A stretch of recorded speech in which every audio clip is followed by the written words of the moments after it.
everybody, welcome back to IP Farms. Well, another day here in North Carolina. It's beautiful.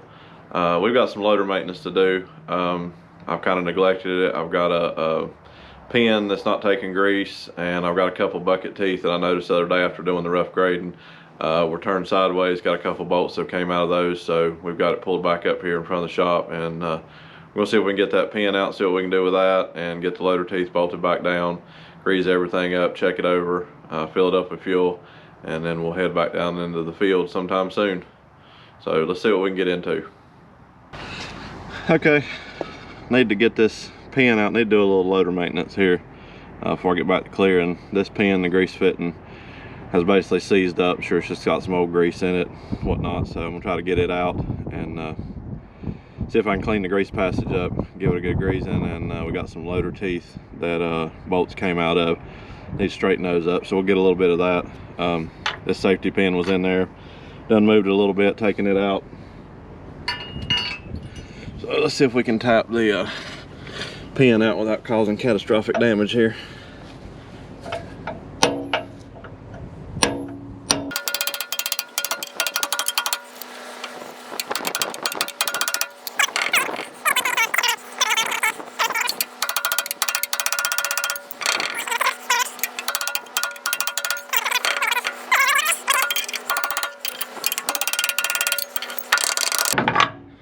Oh yeah, not too bad at all. Okay, let's take this in the shop and see if we can get it cleaned up and get some grease flowing back through it. Okay everybody, we're back. Was able to get the hole cleaned out in the pen. Just took a small drill bit and drilled through it. It had some crusty grease in there, dried up powder really. Popped the grease fitting out and blew some air in there, put some brake clean in, cleaned it all up really good, so we should be good to go on that one. Thought about drilling the hole out a little bit bigger, but as much as I use it, keep good grease in it, it shouldn't get clogged up.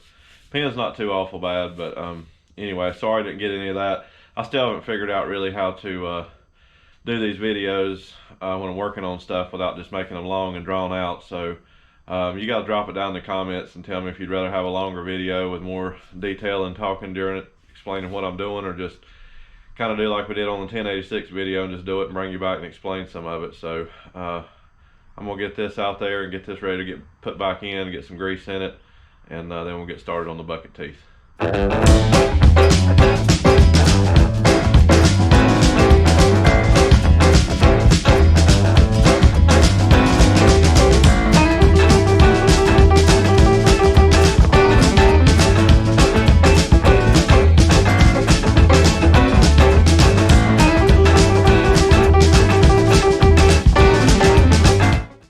Okay, had to do the same thing on this side. I don't know if you could tell it in the high speed or not.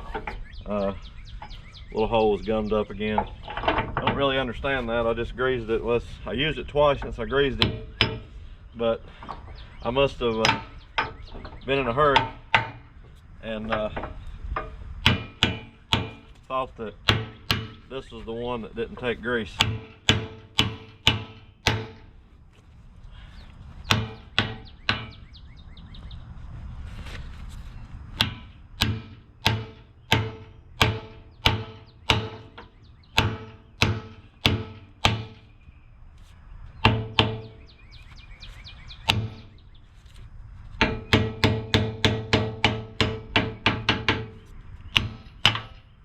Anyway, nice. We gotta get a new cotter pin. Okay, got a new cotter pin. Broke the other one getting it out. But anyway, I must have thought that this was the side that didn't take grease, and it must have missed it last time. Just didn't do the pin any good, but we got her fixed up now. So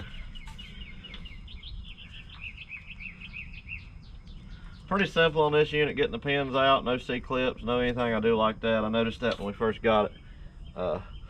Easy to do. It's definitely got some wear in the boom and cylinders and whatnot, but okay, let's see if we can get it greased up and we'll go from there. Okay, well, we got everything greased up. All the loader arms got the pins back in. As you can see there, a couple of jankered up teeth. think the bolts are gone out of them.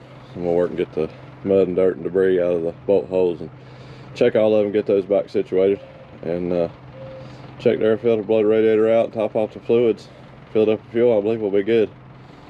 So bring along for a little bit of this. Okay, everybody, I usually don't do this, but I'm going to real quick. This is how quick something can go haywire and go wrong, and accidents can happen. I've been doing things like this for years. I've got the bucket supported under there. I've done everything right. I've been beating on this tooth with a soft dead blow hammer so it wouldn't be metal on metal. I took one swing with this hammer right here on the edge of this tooth, and it broke off a little splinter, and it went in the side of my face right here, and I've bled and bled and bled and bled. No big deal, splinter's out. That could have been my eyeball. Please always wear safety glasses when you're messing around any of this stuff. My wife gets so aggravated all the time. She hates my Terminator sunglasses, she calls them. They're safety glasses, they're ANSI approved. I wear them every day at work. I just get used to it, so I wear them here. I had them on, thank goodness. Don't want anything to get in my eye. I've had metal drilled out of my eye 5 or 6 times. I've been to the hospital where they stick a long needle in your eyeball trying to dig it out. It's no fun. But regardless, anything can happen that quick. I know better, I knew better. I shouldn't have done it, but just one hit, I mean just one swing broke off a little splinter right there and went in my face. Please, everybody be careful, especially if you're working alone. I keep a first aid kit here for things like this, and I've always got my cell phone on my side, but that's just how quick something can happen. Everybody just please be careful. I thought I needed to take a minute and put that in this video. Okay, well, after the casualty of battle there, we were able to get them all back together. Got 2 new bolts in this one. That was the one that was way off. That bolts are gone. This one still got original one, and put one back here. Don't have the best selection of bolts, but it'll work. I've got one more right here that the heads broke off, but I beat on it a little bit, and it's pretty stout in there, so I'll just wait till the bolt gets gone in it. And I've got one over here the same way. So let me get these tightened up and see what else we can do. All right, everybody, we'll wrap this one up for today. I got everything buttoned up on the loader I needed to, pins done, got the bucket teeth on, tightened the tracks up, topped the fluids off, checked the air filter. I'm gonna blow the radiator out and top it off with fuel as soon as it cools off, and put it back down in the bottom and be ready to do some more clearing. So maintenance day today on this unit. Been putting it off. I really didn't go over it a whole lot before I started back this spring, so we've been using it quite a bit, so a few things I needed to address. Wanted to say in there, I'm not sure when you'll be watching this video, but I'm creeping up on 200 subscribers. May have already passed that, may not, but I just wanted to say a huge thank you to everybody that has taken time out of their schedule, days, nights, whenever, to watch these videos and follow along the journey here. Really means a lot to me. I'm not really after the numbers. I mean, I'd love to get to 1,000, I'd love to get to 5,000, but you know, like I said before in several videos back, if it never grows, it never grows. I enjoy bringing you guys along. I feel like I've got a army of help beside of me and behind me when I'm up here working by myself, so I really enjoy doing the YouTube, and hopefully it's not too boring for you guys. If there's anything else you want to see more or less of, like I said before, you know, let me know in the comments, and always drop me a comment. I love the conversation with you guys. There's so much knowledge out there, and helpful insight and just kind words really keep me motivated and keep me going, so I really appreciate that. Please consider subscribing if you hadn't already. Share the video, get it out there. Might be somebody else interested in some of this stuff. You know, hit the thumbs up if you like what you see, thumbs down. I understand it's not for everybody, but you know, it's up and down, like I said. Not really sure where we're going to end up this year, but it's all got to be done day by day, get this equipment back going. Got some parts ordered for the 1086, so hopefully that'll those will come in soon. We'll get that back going. I got to do some more bush hogging, so like I've said before, it's like a box of chocolates. You're never going to know what you're going to get into here. So until next time, thank you.